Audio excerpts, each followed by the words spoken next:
शरीरावरती जे काही चिन्ह आहे त्याला आपण विश्वरूप दर्शन असं म्हणतो। गुरुजी ते आपल्याला सर्व चिन्ह सांगत आहेत। आपण सर्वांनी इकडे लक्ष द्या। भक्त पुंडलिकाने दिलेली वीट आहे, ही वीट आहे, त्या विटेवरती देव उभा आहे। मुक्तकेशी नावाची दासी होती, त्या रूपाने नाजूक होत्या, त्यांना नाजूक असलेलाचा गर्व होता।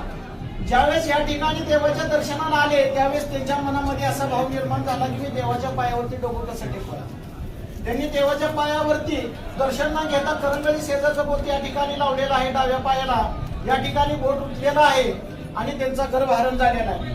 ही कृष्ण अवतारातील गुरराखाची काठी आहे, पितांबराचा सोगा आहे, डाव्या हातामध्ये शंख आहे, उजव्या हातामध्ये कमल पुष्प आहे, कमरेला वासनी वेलाचा कळतोडा, अर्धांगी रुक्मिणी मातेला बसण्यासाठी दिलेली जागा आहे।